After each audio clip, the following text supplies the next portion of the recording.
Sejak kapan Ka'bah jadi maknanya generic name? Kadang aneh loh umat terjemahan ini. Yang proper name disebut generic name, yang identik, yang khususiyah, yang identik dianggap general. Ketukar-tukar gitu loh mereka ini. Janganlah cuma gara-gara mau berapologetika untuk keimanannya harus memperkosa bahasa. Kalau udah konyol-konyol aja keimanannya gitu loh. Terimalah apa adanya. Gitu loh. Bahkan ada yang bilang Reski itu salah, nggak ngerti bahasa katanya. Ka'bah yang dimaksud di sana itu yang di Yerusalem. Sejak kapan men Ka'bah pindah ke Yerusalem, kata saya. Ya emang kamu pikir yang di Mekah? Ya kalau kita sudah bicara kata Ka'bah, nama Ka'bah itu identik harus yang ada di Mekah. Nggak bisa merujuk kepada bait suci yang di Yerusalem. Karena kenapa? Kata Ka'bah diambil dari kata kabus ya, yang artinya apa? Artinya kubus atau kotak.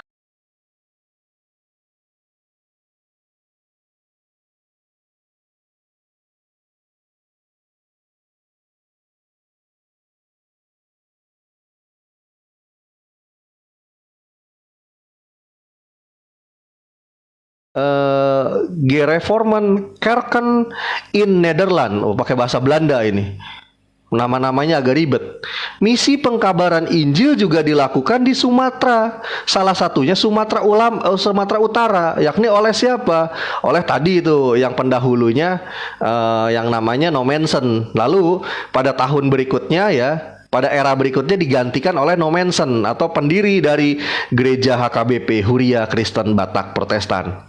Penggambaran Injil di Batak pertama kali dilakukan oleh pendeta Richard Burton dan pendeta Nathanael M. Ward pada tahun 1824 di Batak. Penyebaran agama Kristen dilakukan melalui sekolah Injil, dan para jendling Batak berulang kali menegaskan bahwa tujuan utama mereka adalah pemberitaan Injil untuk memberi landasan kerohanian baru bagi orang Batak yang pada masa itu masih menganut kepercayaan yang namanya Parmalim, ya, atau yang mereka sebut sesembahan Parmalim ya. Parmalim itu menyebut sesembahannya namanya Debata. Nah, dari narasi-narasi ini nanti saya akan kasih bukti tekstualnya bahwa apa yang dicatat oleh perangkum sejarah ini bukanlah sebuah isapan jempol belaka, tapi semuanya ada buktinya ya kawan-kawan semua. Atau kawan-kawan mau saya kasih bukti dulu?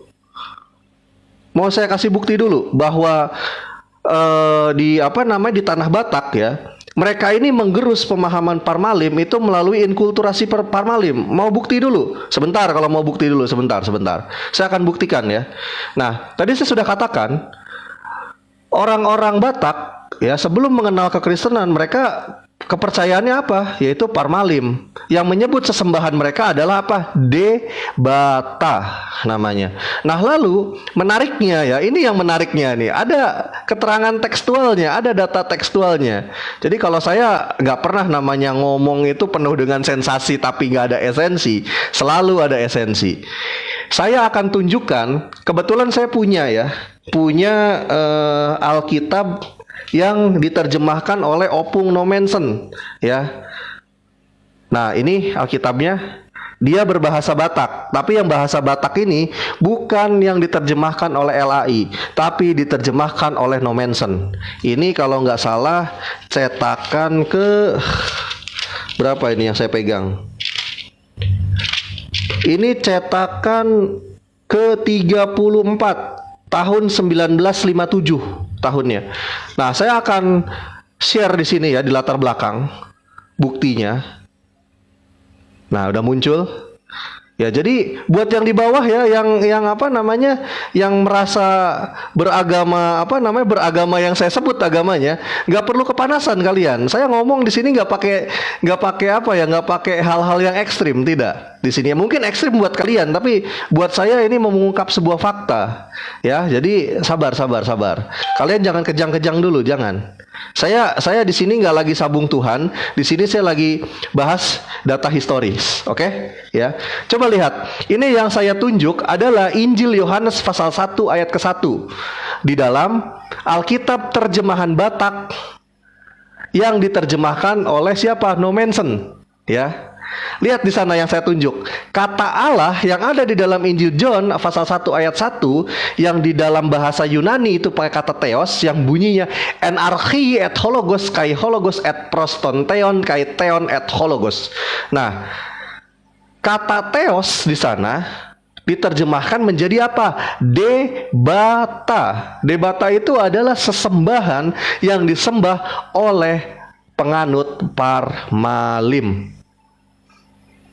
Ya, silakan kawan-kawan. Kalau kawan-kawan mau screenshot buktinya, silakan screenshot sebanyak-banyaknya. Ini buktinya. Ini ada di dalam Injil Yohanes pasal 1 ayat 1. Silakan.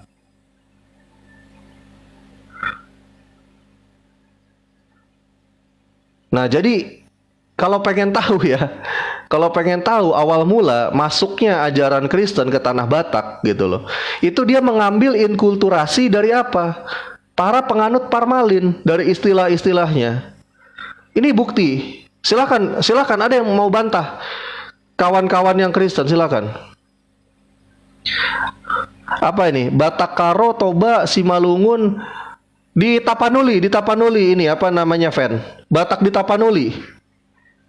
Ini buktinya, karena Opung Nomensen itu pertama kali dia melakukan penginjilan dan dia menerjemahkan Alkitab yang tadi saya pegang ya, fisiknya itu untuk orang-orang di Tapanuli. Maka di Tapanuli itu ada kampus STT HKBP Nomensen di sana di Pematang Siantar.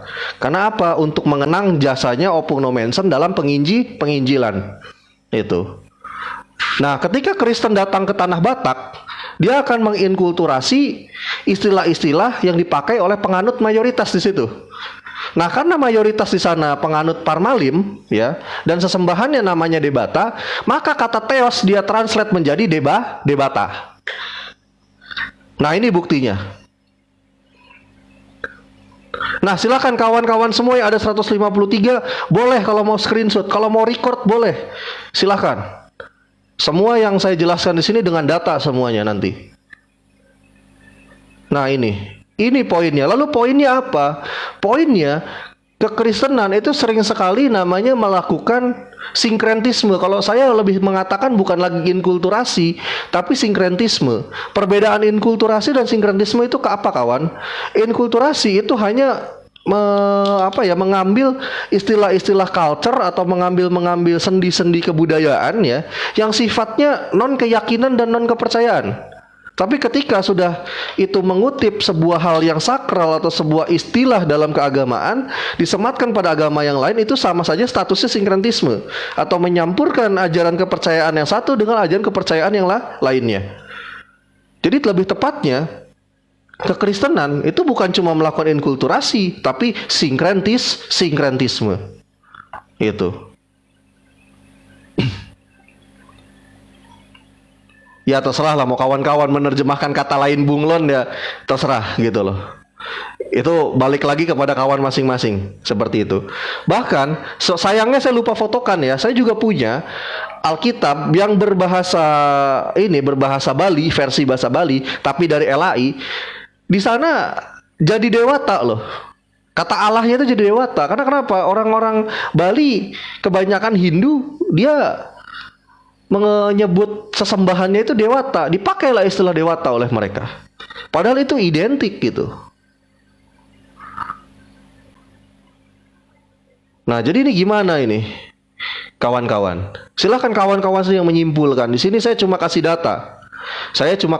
Terlepas kawan mau pro dan kontra, itu balik lagi ke individual masing-masing. Saya tidak akan memaksakan. Di sini saya hanya tunjukkan bukti bahwa yang namanya sinkretisme itu terjadi untuk tujuan apa? Penginjilan.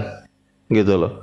Bahkan nanti besok ya atau lusa saya akan jelaskan apa itu misi dengan metode C1 sampai C5.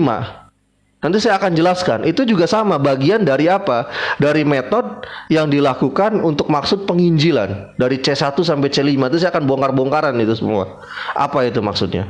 Nah, Jadi kalau misalkan kawan-kawan yang di Indonesia lalu berkata nih yang Muslim, kenapa sih orang Kristen kok pakai kata Allah? Lalu mereka beralasan, kata Allah udah dipakai duluan gitu loh. Sama orang Kristen Arab, oh nggak juga, orang Kristen Arab baru punya Bible bahasa Arab tahun 867 Masehi.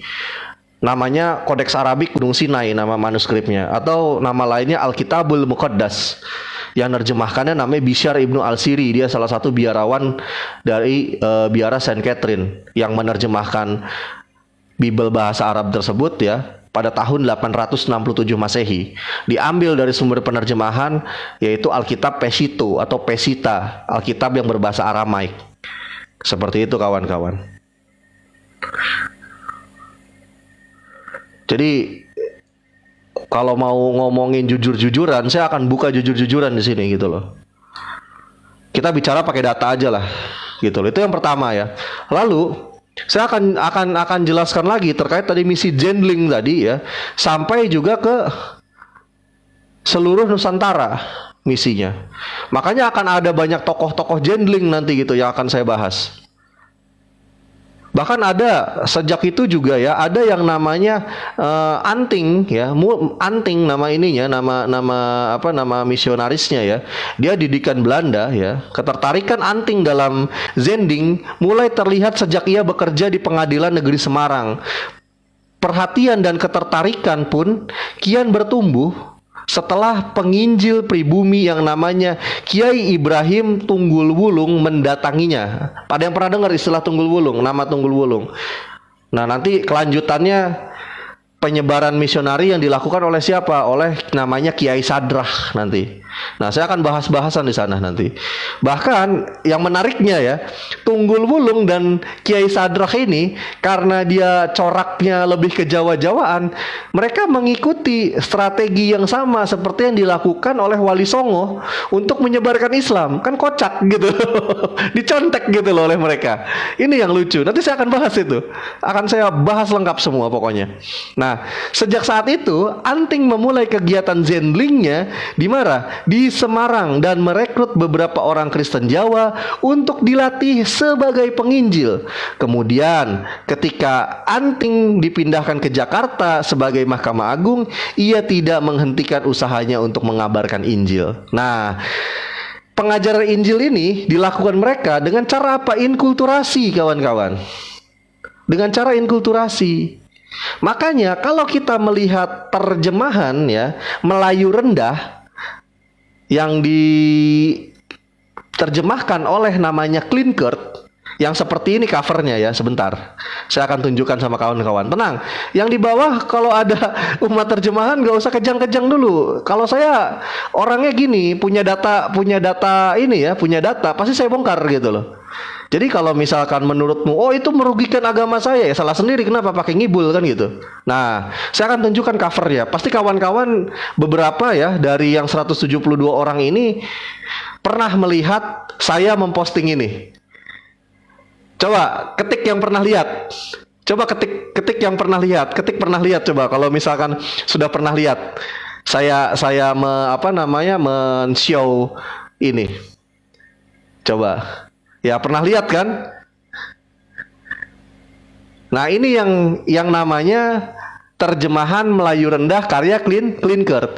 Klinkert sendiri menerjemahkan Bible ya dari bahasa Belanda ke dalam bahasa Melayu rendah untuk dikonsumsi oleh orang Nusantara yang saat itu sudah Muslim ya. Itu tak lepas dari yang namanya misi Zendling tadi. Itu yang perlu dipahami. Oke kawan-kawan, itu yang perlu dipahami. Pelan-pelan Pak Sopir. Ini udah pelan banget saya nih. Udah pelan banget. Oh siap Ustadz Unggul. Bentar, saya naikin Ustadz Unggul dulu. Bentar. Sebentar ya kawan-kawan ya. Ini saya naikin Ustadz Unggul dulu. Di sini ada Ustadz Unggul. Dan juga ini ada ya juga ini. Kebetulan ada orang Batak ini namanya Advent. Assalamualaikum warahmatullahi wabarakatuh, More. Waalaikumsalam warahmatullahi wabarakatuh, Ustaz Unggul. Saya minta naik karena background More tadi dengan komen-komen nggak kelihatan. Jadi supaya ini di atas kan bersih jadi backgroundnya More. Karena More lagi bawa Oke. tema, saya menyimak saja dulu standby sampai dipersilakan bicara oleh More. Silakan lanjut More, jangan terpotong ilmunya biar kami semua menyimak dan Ya. menimba ilmu. Standby. Oke, terima kasih Ustaz Unggul. Oh, satu Halo lagi, Fen, selamat satu malam lagi. Fen. More, Siap. satu lagi. Salam dari istriku. Dia lebih ngefans More Reski ketimbang suaminya. Waduh, janganlah. Janganlah, harus ngefans sama suaminya. Ini juga ada logika filsafat sederhana nih. Sebentar, saya naikin dulu ini Lord Suganda. Saya bisa dikutuk sama Lord Suganda kalau nggak naikin dia. Aduh. Ya, jadi yang di bawah nggak perlu kejang-kejang lah kawan, gitu loh. Saya cuma tunjukin data, gitu loh. Kok jadinya kejang-kejang gitu? Ya salah sendiri. Kenapa pendahulu-pendahulu kalian nih melakukan hal tidak terpuji seperti ini? Dan salahnya kenapa nggak dimusnahkan gitu loh data historisnya? Kok saya masih pegang gitu loh? Itulah. Salahinlah nenek moyang kalian. Jangan salahin saya. Saya kalau ada informasi pasti saya share yang jelas gitu loh. Itu. Nggak mungkin saya tutup-tutupin. Betul nggak Ustadz Unggul? Kita harus terbuka lah. Betul. Kita tidak sedang menyalah-nyalakan tapi membongkar. Fakta bicara fakta. Betul sekali. Nah, tentu kawan-kawan sudah pernah lihat ya, saya membuka sampulnya ini nih, yang ada di screen saya ini. Yakni yang namanya Alkitab, Wasiat yang Baru, segala kitab perjanjian baru, Injil Tuhan kita Yesus Kristus ya. Tersalin kepada bahasa Melayu rendah, cetakan pada keempat kalinya atas siapa itu Nederland Bible apalah gitulah namanya, Amsterdam tahun 1930. Ini yang namanya Alkitab terjemahan Melayu rendah Klinkert.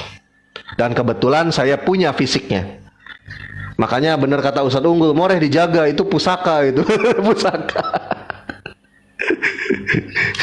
Dan saya punya. Nah, lalu kawan-kawan bisa lihat ya, bisa lihat di sini. Ketika di dalam Alkitab Melayu rendah ini, di sana ada kata-kata yang diganti istilahnya pakai istilah-istilah yang identik dengan istilah keislaman. Seperti contohnya apa? Contohnya misalkan ini ya. Jangan kepanasan nih yang di bawah ya. Saya mohon jangan kepanasan. Di sana ada kata apa? Masjidnya, ada kata masjid di sana. Tuh kawan-kawan bisa lihat yang saya tunjuk. Ada kata masjid di sana. Dan jadinya lucu, Yesus masuk masjid, maksa banget gitu loh. Mungkin mau Tahu sholat nggak? Jumat. Mau sholat Jumat. Iya. Jadi gini Ustadz Unggul ya, kemarin ketika saya membuat VT tentang ini, banyak yang salah paham. Disangka ketika saya menunjukkan bahwa Yesus masuk masjid, saya mau mengklaim Yesus adalah Muslim, makanya dia sholat di masjid, dia lagi sholat. Oh no, bukan itu. Bukan itu yang ingin saya purpose. Bukan itu yang ingin saya utarakan. Tapi apa yang ingin saya utarakan? Ternyata kekristenan itu sering sekali namanya mencomot-comot istilah yang identik dengan ajaran atau keyakinan yang mayoritas di tempat dia menginjil, pasti dia comot itu istilah untuk memudahkan penginjilannya. Lalu ada memang 1-2 orang yang berusaha kritis, saya juga nggak salahkan juga, keren gitu, tapi sayangnya kurang tepat. Ketika dia mengatakan bahwa oh bang, wajar Bang Reski dikatakan masjid di sana karena kosakata zaman dulu itu belum banyak. Oh bukan itu alasannya, bukan alasannya seperti itu brother, gitu loh. Tapi karena apa? Karena memang untuk maksud penginjilan. Mengapa demikian? Kalau kita bicara istilah masjid ya, silakan carikan saya karya leksikografi Melayu atau karya leksikografi bahasa Indonesia yang mengutip atau menjelaskan kata masjid di dalamnya, mendefinisikan itu dalam bentuk umum. Silakan kalau ada. Saya berani kasih hadiah kamu minta berapapun. Kalau ada, silakan. Karena nggak demikian. Pada faktanya kata masjid itu identik kawan-kawan. Nggak bisa dimaknai umum. Nggak bisa dimaknai umum. Apalagi yang kita bicarakan nih bahasa Melayu dan juga berkorelasi dengan bahasa Indonesia. Karena kenapa? Bahasa Indonesia berakar dari bahasa Melayu, kan gitu. Jadi berhubungan. Nah, kalau kita lihat di dalam standar leksikografi bahasa Indonesia, masjid itu definisinya nggak bisa diartikan jadi makna umum. Saya akan buktikan di sini. Karena kalau ngomong, saya nggak pernah namanya nggak saya buktikan gitu. Selalu saya buktikan. Sebentar. Ini kawan-kawan perlu lihat ini. Istilah, oh ini yang Ka'bah. Nah, ini nih. Masjid. Ini saya ambil dalam KBBI ya. Kata masjid, jangan sampai ada yang komentar bodoh lagi di VT saya. Karena umat terjemahan ada yang tadi komentar gini. Kamu nggak bisa bedain ya kata masjid sama masjid. Susah memang kalau orang ngomong sama orang buta bahasa itu repot, serba salah gitu loh. Nah, ini mari kita lihat di sini. Di sini penjelasan definisi dari kata masjid ya di dalam Kamus Besar Bahasa Indonesia. Kenapa saya rujuk KBBI? KBBI kan baru, Reski. Iya, saya tahu KBBI baru. Tapi kalau kata masjid itu pernah didefinisikan secara umum, tentu harusnya akan termaktub juga di dalam karya leksikografi. Karena kenapa? Penyusunan leksikografi itu menuliskan definisi dari awal kata tersebut muncul, dipakai oleh orang, sampai era yang mutakhir akan termuat semua. Kalau iya, masjid pernah didefinisikan sebagai bentuk umum, rumah ibadah, maka harusnya definisi rumah ibadah yang tidak identik atau rumah ibadah bentuk umum itu akan terdefinisikan di dalam leksikografi. Logiknya seperti itu harusnya. Dan mari kita baca yang betul gimana. Di sini tertulis masjid. Masjid bentuk tidak bakunya yaitu tertulis mesegid atau masjid. Nah, jadi masjid dan masjid itu sama ya. Beda A sama E doang, tapi tertuju kepada definisi yang sama dalam kebahasaan. Nah, definisinya apa? Rumah atau bangunan tempat beribadah umat Islam. Jadi identik, kawan. Janganlah sama-samain, sinagog harus jadi masjid, gereja harus jadi masjid. Jangan. Makanya sudah katakan, untuk mengukuhkan iman yang konyol, gak usah memperkosa bahasa. Jadinya kelihatan makin konyol imanmu, gitu loh. Seperti itu. Ya, jadi ini buktinya, kawan. Ya, kata masjid itu pernah tercatup di dalam apa? Di dalam terjemahan Klinkert yang Melayu rendah. Kebetulan saya punya cetakan keempat yang di tangan saya tahun 1930. Nah, ini bukti gitu loh. Saya tunjukkan lagi ya. Lalu yang selanjutnya apa? Oh, pelan-pelan. Sekarang saya udah pengen gaspol aja nih. Yang kedua adalah kata Ka'bah. Ini yang jadi bahan tertawaan saya pagi-pagi ini waktu tadi nih. Oh, mana? Oh, keganti lagi sama saya. Ini nih. Kata Ka'bah. Sebentar. Ya, yang saya tunjukkan ini masih sama di dalam terjemahan Klinkert. Yaitu kata apa? Kata Ka'bah. Kata Ka'bah di sini juga sama. Tolong Reski bedain Ka'bah sama Ka'bah gitu, ada tanda kutipnya. Nanti saya akan tunjukin lagi KBBI-nya nanti. Pokoknya malu kalian kalau ngomongin bahasa. Ketika ada siapapun dia membela keimanannya dengan memperkosa bahasa, ketemu saya pasti telanjang, saya jamin itu. Saya pastikan itu. Pasal 1 ayat 1 Kitab Reskinisme ya. Bukan pasal 1 ayat ke-4, sorry. Siapapun yang mengukuhkan keimanannya, membela keimanannya dengan memperkosa bahasa lalu ketemu Reski, pasti telanjang. Itu nubuatan saya ayat ke-4 itu. Kitab Reskinisme pasal 1 ayat ke-4. Catat. Itu.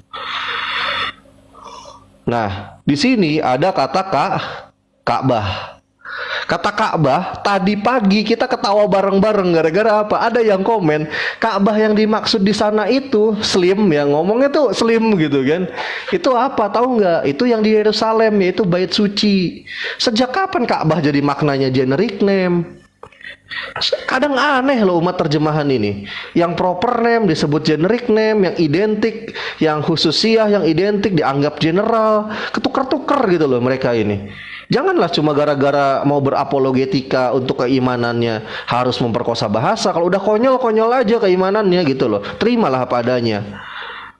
Gitu loh. Bahkan ada yang bilang Reski itu salah, nggak ngerti bahasa katanya. Ka'bah yang dimaksud di sana itu yang di Yerusalem. Sejak kapan men Ka'bah pindah ke Yerusalem, kata saya.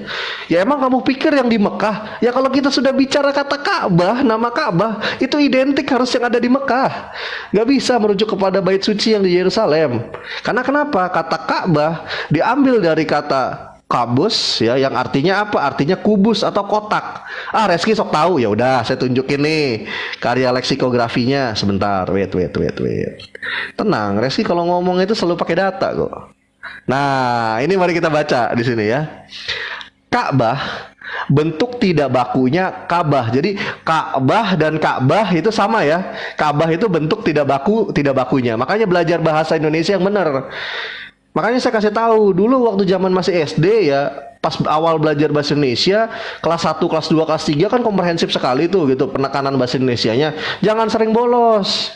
Jangan sering main PS. Waktunya sekolah. Jangan mangkir ke rental PS. Jadi gitu, blow on bahasa Indonesianya. Nah, di sini saya jelaskan. Ka'bah itu bentuk tidak bakunya adalah Ka'bah. Etimologinya dari bahasa Arab Ka'bah yang artinya apa? Rumah bentuk kotak. Baitul Ihram. Lalu definisinya bangunan suci yang dibangun oleh Nabi Ibrahim alaihi salam dan Ismail alaihi salam terletak di dalam Masjidil Haram di Mekah, berbentuk kubus, dijadikan kiblat sholat bagi Islam dan tempat tawaf pada waktu menunaikan ibadah haji dan umroh. Nah, saya tanya sama kawan-kawan di bawah yang ada 156 ini, kira-kira kalau sudah definisi Ka'bah kayak gini, bisa nggak dirujuk kepada bait suci yang di Yerusalem? Ketik angka 1 yang bilang nggak bisa, ketik angka 2 yang bilang bisa. Coba voting. Saya pengen tahu. Coba voting. Yang bilang nggak bisa ketik angka 1, yang bilang bisa ketik angka 2. Coba. Nah, jadi ini bukti kawan bahwa apa? Bunglonisasi itu selalu jadi gitu loh dalam misi penginjilan. Ini yang berusaha ditutupin bahkan oleh kalangan-kalangan yang apa ya, yang terlalu mengedepankan toleransi dengan mengabaikan fakta historis juga kadang suka nutupin ini. Kalau saya jujur, saya orang yang toleransi gitu loh. Saya juga orang yang objektif. Nah, ada hal-hal seperti ini perlu dibongkar gitu loh. Saya nggak peduli dengan framingnya. Loh kok si Reski kok jadi konservatif? Ini bukan konservatif. Saya hanya membicarakan yang fakta. Orang objektif itu salah bilang salah, benar bilang benar. Apapun itu konteksnya. Siap. Aku sepakatnya sama ini abang, argumentasi abang, penjabaran abang soal kristenisasi. Karena abang juga lebih ini kan, lebih paham juga soal historik dan literatur historik, abang lebih lengkap kan begitu. Tapi biar lebih fair juga ya, karena tadi abang juga ngangkat Batak kan, ya abang angkat juga dong soal islamisasi Batak, soal tragedi Padri juga. Jadi biar seimbang juga. Itu pasti saya bahas. Yeah. Itu pasti saya bahas juga, Adven. Kita bisa kritik kristenisasi Indonesia, aku sepakat. Yuk kita bongkar aja, dan kita juga harus adil. Kita kritik juga dong soal islamisasi, terkhusus di Batak juga. Bagaimana? Pasti itu. Makanya kenapa saya ambilnya Tapanuli tadi, Adven. Ada alasannya saya ambil Tapanuli. Pasti Adven paham. Karena kenapa? Di sana kristenisasi dan islamisasi terjadi di sana. Itu titik itu. Itu dia. Makanya saya ambil titik Tapanuli tadi sebagai objek objek bahasan gitu dalam ini. Ngerti kok, nggak dapat. Iya. Nah, makanya saya akan adil. Besok saya juga akan bahas terkait apa? Islamisasi di tanah Batak, yaitu yang ada di Tapanuli juga. Makanya kalau buat yang pernah mempelajari rute penyebaran agama Islam Kristen di Nusantara, dari Sumatera, dari ujung Sumatera sampai Papua, itu pasti ngerti ketika kenapa saya ambil titik Tapanuli. Karena kan ini seteru antara Islam dan Kristen nih, gitu loh. Dan Tapanuli itu terjadi dua hal, Islamisasi dan Kristenisasi, betul. Pasti akan ngerti kalau orang yang kenapa si Reski ini ngambil titik Tapanuli, karena memang biar fair, gitu. Yaitu di Barus, ya betul, betul, Tapanuli di Barus, itu. Nah, cuma yang uniknya, ada yang uniknya juga, yakni ini dengan metode apa? Ya tadi, dengan beralaskan inkulturasi tapi sebenarnya sinkretisme. Karena kebanyakan istilah-istilah identik gitu loh dalam sebuah keagamaan yang disebar gitu loh, disebarluaskan lalu diadopsi dulu baru disebarluaskan oleh mereka. Nah, ini yang nggak fair. Nah, mungkin itu yang bisa saya bahas. Silakan kalau kawan-kawan mau ngomentari kejadian ini, silakan. Atau fenomena yang tadi barusan saya bahas.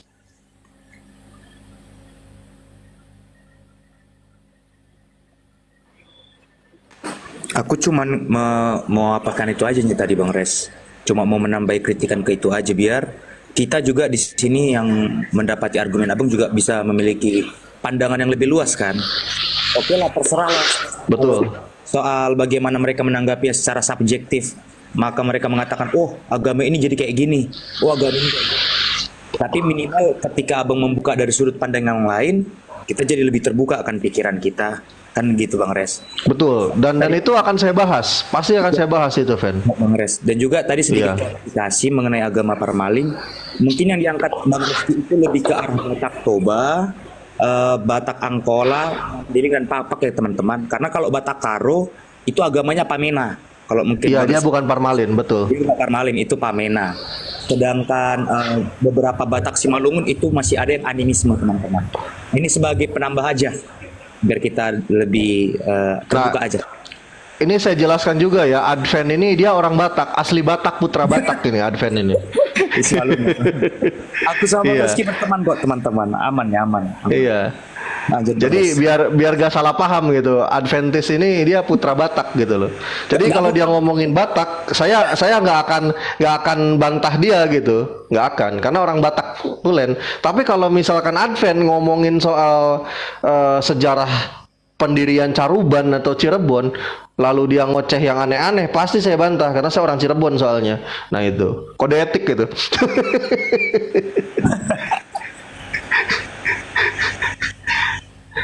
Nah, jadi gitu. Nah, lalu kenapa gitu loh penggunaan kata Allah ini dipakai oleh Islam? Oleh Kristen ya, yang notabene itu dipakai oleh Islam. Ya karena kenapa? Mayoritas di Indonesia itu agamanya Islam. Gitu loh. Makanya jangan heran pakai kata Allah mereka. Coba kalau di Islam kalau di Indonesia ini mayoritas bukan Islam, tapi anggaplah misalkan sama kayak di Batak ini ya, Batak Toba gitu loh. Misalkan gitu kan. Kepercayaannya Parmalim, saya yakin itu LAI pakai kata debata, saya jamin itu. Saya izin More, kalau boleh. Siap. Bang Reski. Siap, Bang. Bang Reski. Siapa duluan nih? Siap.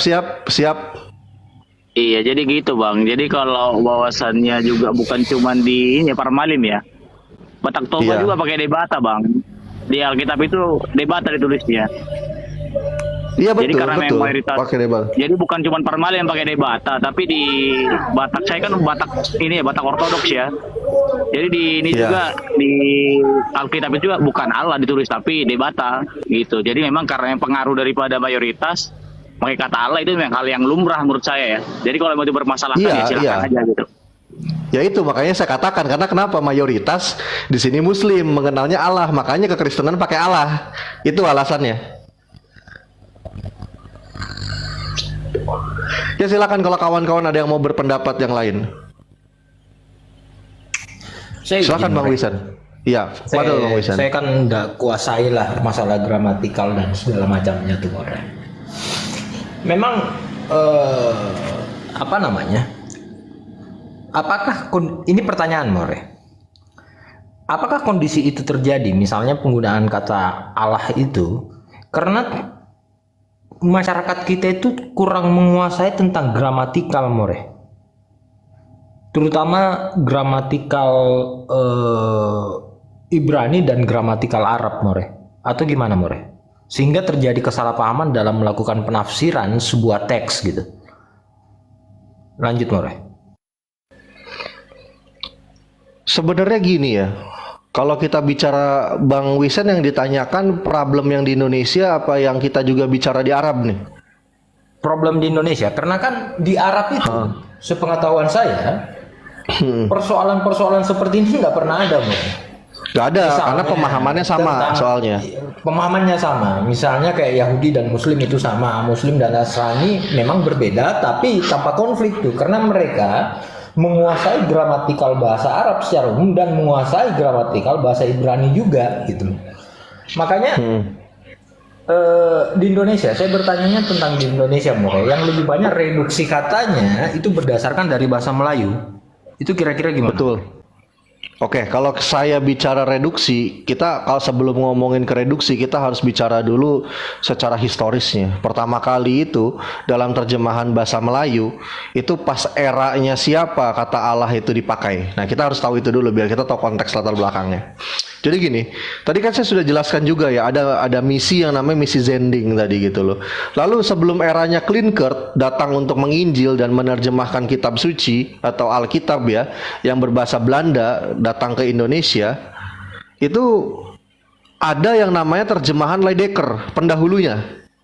Nah, Leidecker ini dia menerjemahkan Alkitab dalam bahasa Belanda ke bahasa Melayu rendah juga sama ya. Itu bertanya dan minta bantuan, minta pandangan oleh seorang muslim kepada seorang muslim. Yaitu namanya siapa? Namanya Abdullah bin Abdul Qadir Munzi namanya. Nah, ditanyakanlah kepada dia gitu kan. Kalau di dalam orang-orang di sini mempercayai sesosok yang maha kuasa itu penyebutannya apa gitu loh ya, karena yang ininya orang muslim yang ditanya akhirnya menyebut kata Allah gitu loh. Dikutiplah itu sejarahnya. Jadi memang dia nggak tanya mana yang benar gitu loh. Jehovah itu apa sih cocoknya ya kalau di sini, nggak gitu, tapi dia tanyakan ya menurut yang di sini gitu. Yang di sini ini berarti yang muslim gitu loh. Akhirnya oleh Abdullah bin Abdul Qadir Munzi ya dijawab Allah karena dia orang muslim gitu loh.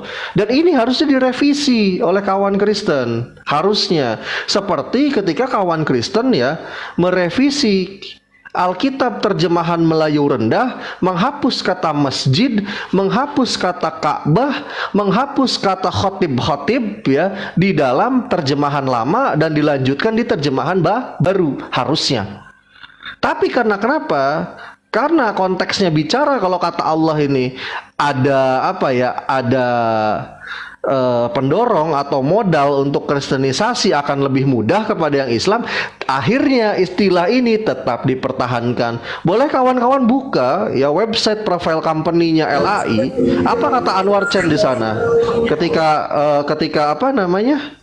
Ketika mengapa TBLAI masih mempertahankan kata Allah? Karena agar mudah dipahami oleh orang-orang, terutama oleh para saudara-saudara muslim yang terpelajar, para cendekiawan muslim.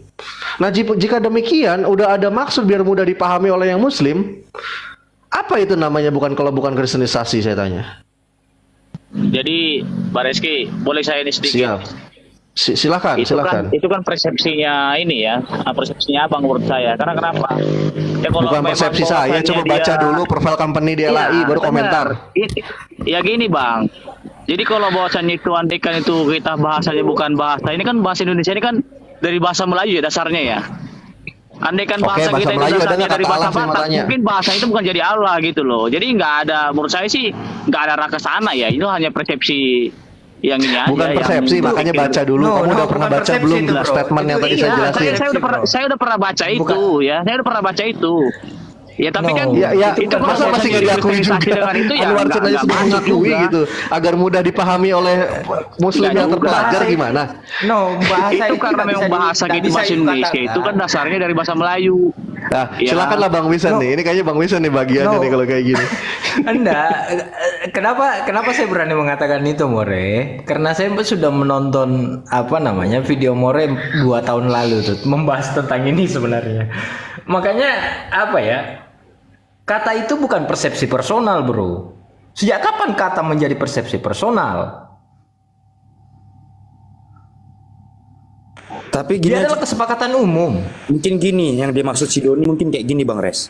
Mungkin ya aku coba meluruskan apa yang dimaksud si Doni.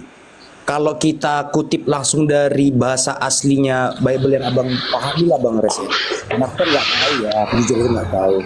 Yang dari serapan bahasa aslinya kalau perjanjian lama Ibrani ya Bang Res ya. Perjanjian baru itu Yunani. Kalau dari bahasa aslinya Bang memang merujuk ke Ka'bah kah gitu Bang Res? Ya bukan. Nah, di situ yang namanya adanya yang saya bilang kristenisasi gitu loh. Ada apa namanya? Ada ajang kristenisasi tadi. Kenapa nggak pakai aja kata bait gitu kan? Ya, Padahal pada masa itu di bahasa Melayu udah kata bait tuh. Kata bait sudah ada. Tapi kenapa harus ada kata Ka'bah? Saya bisa buktikan loh. Di dalam bahasa Melayu ya, khususnya Melayu rendah, kata bait itu sudah diadopsi, sudah diserap, Fen. Gitu loh, pada tahun itu. Iya, Kenapa mungkin- harus pakai kata Ka'bah? Saya tanya yang identik. Saat itu ini melakukan kristenisasi dengan memperkosa bahasa pengertiannya gitulah. Kita katakan ya Bang Res ya. Supaya merujuk Yes. bisa diterima oleh Yeah. banyak orang, diperkosalah bahasa itu secara term dan secara etimolognya lah ya, biar kena gitu sama orang-orang sekitar saat itu. Mungkin begitu ya Bang Res ya. Halo Bang Res.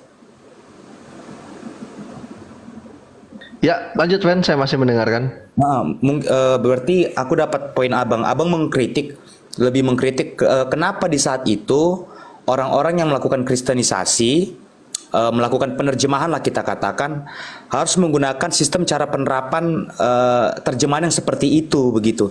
Kenapa tidak dicoba diusahakan mengikuti arti sebenarnya? Misalnya kata bait ya kenapa nggak diartikan bait? Kenapa harus diarahkan ke Ka'bah begitu ya Bang Res ya? Betul sekali. Kan ada yang lebih umum, Fen, seperti Yes. kata bait. Kata baitul sendiri ya, bait itu sudah diserap di dalam bahasa Melayu, dalam Melayu rendah. Siap Bang Res. Kenapa harus pakai kata Ka'bah? Biar apa? Nah, padahal rumah ibadah itu sudah ada, cuma tulisannya roemah ibadah gitu loh. Kenapa nggak pakai kata rumah ibadah aja? Kenapa harus masjid? Saya tanya. Atau mungkin Bang Res Itu identik loh kalau udah kita bicara itu. kayak yang pernah kita bahas, mungkin abang bilang salah satu jawaban kemungkinannya waktu melakukan penerjemahan, orang-orang yang berkompeten saat itu yang membantu terjemahan itu orang-orang Muslim. Mana tahu asumsiku ini Bang Res. Mana tahu Ya bisa tapi tetaplah harusnya dibedakan lah, nggak seidentik itu. Iya, Saya iya. yakin pasti dijelaskan gitu. Karena kenapa? Soalnya gini, Fen, kita berbicara, saya pengen berasumsi seliar itu, tapi sayangnya nggak bisa. Karena kenapa? Contoh ya, yang membantu Leidecker menerjemahkan bahasa Melayu rendah, ini namanya Abdullah bin Abdul Qadir Munzi. Dia ini siapa? Dia ini seorang sastrawan. Oke. Seorang sastrawan latar belakangnya, tentu dia akan detail sekali, Fen, memberikan penjelasan sebuah diksi ini sifatnya kekhususan, identik atau general itu pasti gitu loh.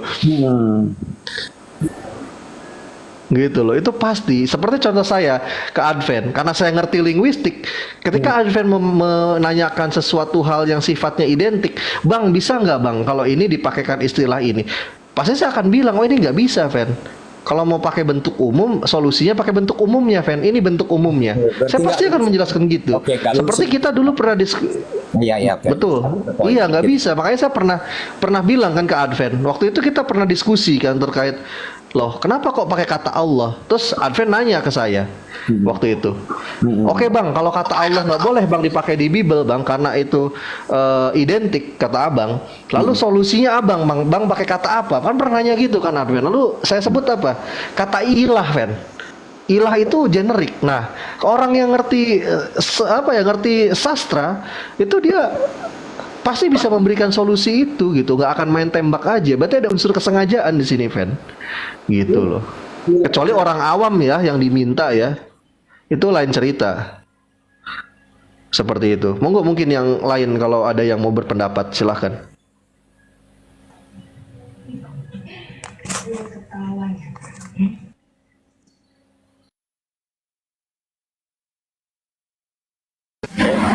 Ustaz Unggul dari tadi belum berpendapat atau Bang Ben? Iya, kalau kita silakan bicara Bang Ben, Fadol. tentang inkulturasi, itu tidak hanya terjadi yang di bahasa Indonesia, bahkan yang di bahasa-bahasa daerah pun ada debata, mungkin ada Sanghyang Widi. Artinya dengan cara-cara inkulturasi yang seperti ini tidak akan bisa dihindarkan ketika ada sebuah sangkaan, oh ini disengaja. Ini disengaja untuk melakukan proses kristenisasi untuk penduduk lokal. Ini nggak bisa dihindarkan. Lanjut.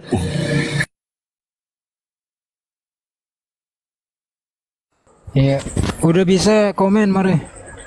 Silakan Ustaz Unggul, Fadol. Ya itu udah jelas ya. Di awal tadi More bilang ada inkulturasi, ada sinkretisme. Jadi bukan karena ketidaksengajaan atau inaccidental, tapi benar-benar intention. Buktinya apa? Penerjemahan masjid, Ka'bah, semua diganti tuh. Cuma Allah doang yang tidak diganti. Karena apa? Mayoritas umat di Jawa lah katakan pada saat itu ya, sebelum ada Indonesia, terpadat penduduknya dan mayoritas Islam.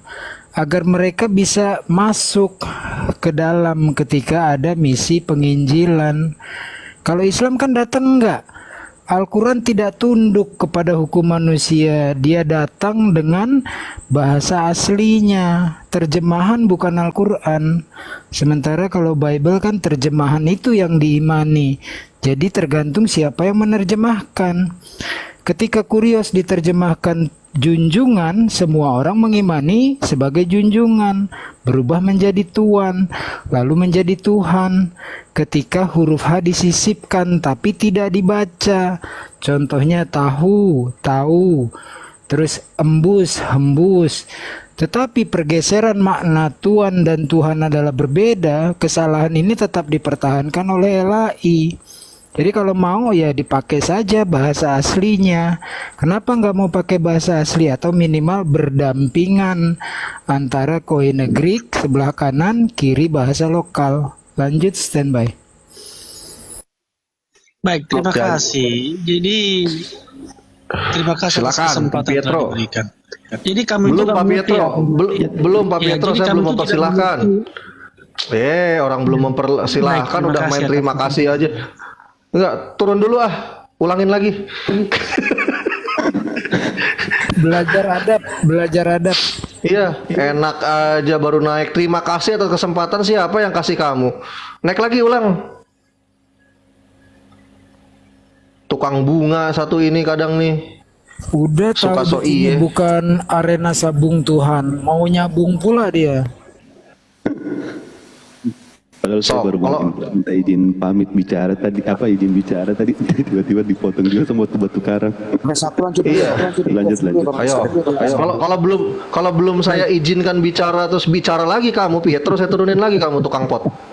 Beneran. Baik, terima kasih atas kesempatan. Fado, siap, Fen. Sebentar, saya belum izinin kamu, saya turunin lagi, ulang lagi. Kalau saya belum izinin kamu ngomong pasti saya turunin. Ulang lagi. Kayak celup naik turun. Iya, jadi biasakan tertib kalau di room saya ya, oke? Mau Islam mau Kristen, silakan Bang A21. Ya, assalamualaikum warahmatullahi wabarakatuh. Selamat malam, More.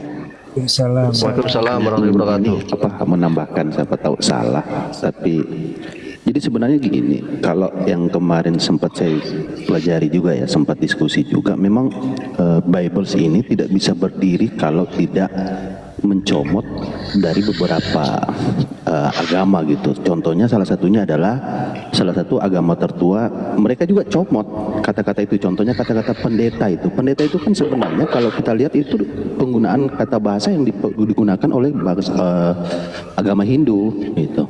Nah, mereka pun mencomot kata-kata pendeta itu gitu. banyak sih sebenarnya kemarin. Itu aja sih More, saya mau menambahkan sedikit seperti itu. Silakan teman-teman lain. Terima kasih More.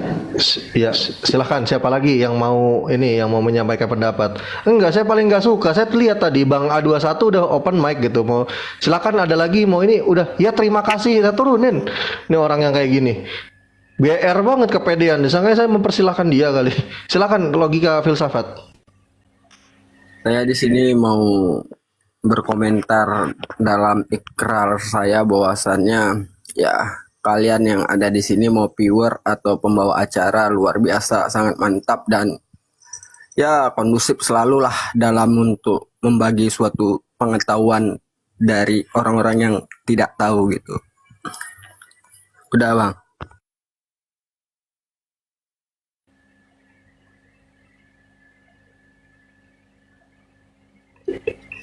Minta permohonan itu Ki Amit. Saya nggak bisa naikin soalnya dia di privacy itu kamu akunnya. Ya, siapa lagi yang mau berpendapat silahkan. Yang Kristen juga boleh naik ya, tapi tolong kayak yang lain gitu. Saya Muslim, lalu di atas ini baik yang Muslim juga gitu loh. Tapi saya juga yang lain pada nggak berbicara ketika nggak saya izinkan bicara, ini datang langsung. Ya terima kasih, siapa lagi yang ngizinin ini? Kepedean banget nih orang, saya tendang juga nanti lama-lama.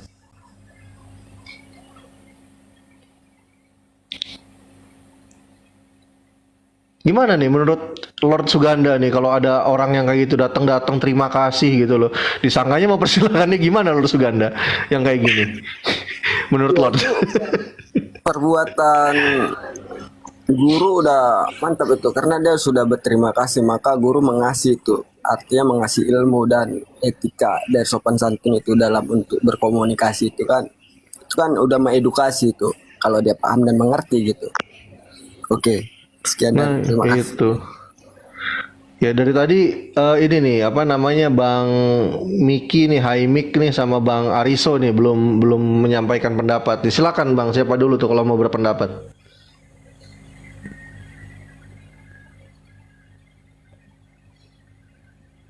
Silakan Bang Haimik, udah open mic.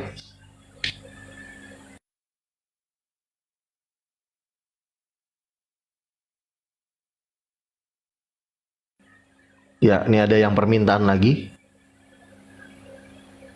Jadi udah selesai kajiannya apa dipotong dulu nanti sambung lagi More? Bebas. Kalau udah nggak ada yang berpendapat lagi, tar ini ada yang mau naik lagi nih Ustaz Unggul. Kita tanyain dulu. Kalau nggak ada yang berpendapat lagi, saya ganti dengan topik yang baru gitu kan. Silahkan Siap, bebas mau membahas apapun.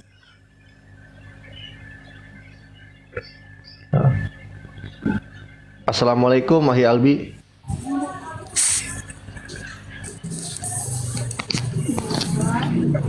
Assalamualaikum Mahi. Loh, ada suaranya. Ada yang mau ya. Waalaikumsalam warahmatullahi wabarakatuh. Ada yang mau dikomentari terkait inkulturasi yang aslinya sinkretisme ini, Ahi? Apa tuh, saya baru masuk, baru naik, enggak. Oh ya udah. Ya udah, berarti kalau gitu kita lanjut ke topik yang lain. Atau ini yang baru naik Bang siapa ini? Bang KZR Hub. Ada yang mau dikomentarin terkait topik bahasan malam ini? Silahkan Bang. Aduh, sorry, mohon maaf nih ya, saya baru masuk sih, baru mencet permintaan, jadi nggak tahu apa yang dibahas tadi. Oh oke, kalau kayak gitu berarti kita tutup ya bahasan kali ini, dan saya persilahkan kepada kawan-kawan boleh buka topik yang lain, mau Ustadz Unggul dan yang lain silahkan. Ya itu ya kawan-kawan ya, fakta yang sudah saya share gitu kan. Jadi nanti kalau misalkan ada yang mau, Bang, tadi saya belum jelas Bang, misalkan Bang, untuk yang tadi di share datanya mana, minta lagi dong. Boleh, nanti langsung DM ke saya, nanti saya kasih nanti. Seperti itu.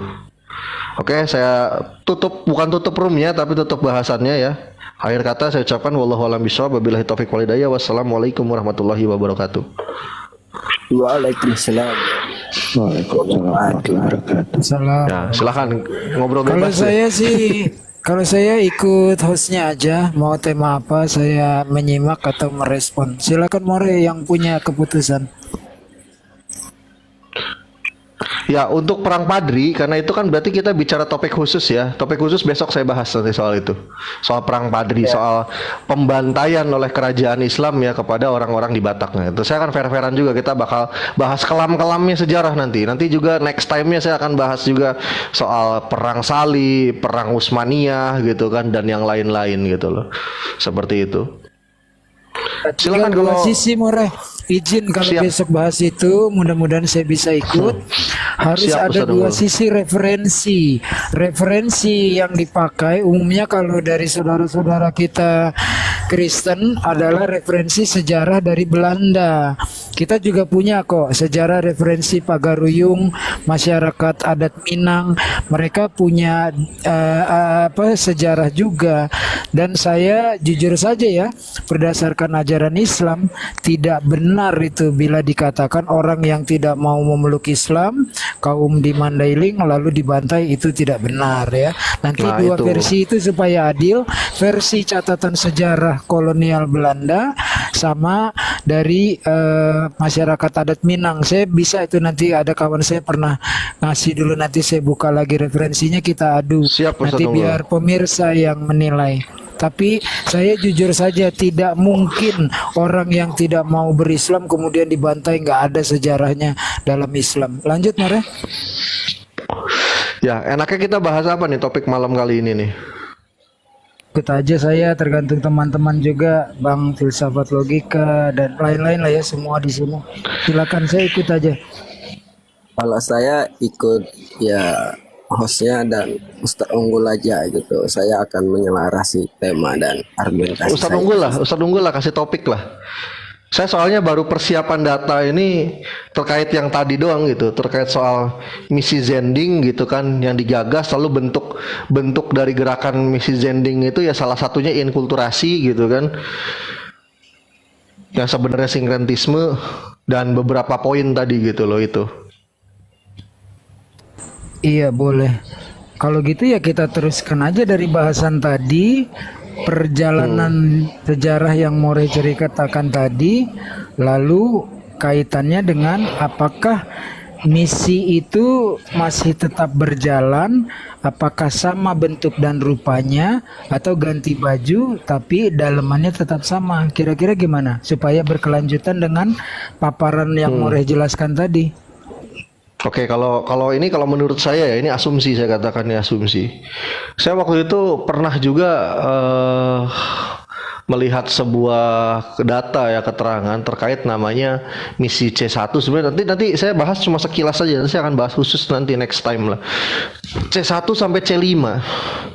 Nah, C1 sampai C5 ini yakni apa? C itu inkulturasi maksudnya.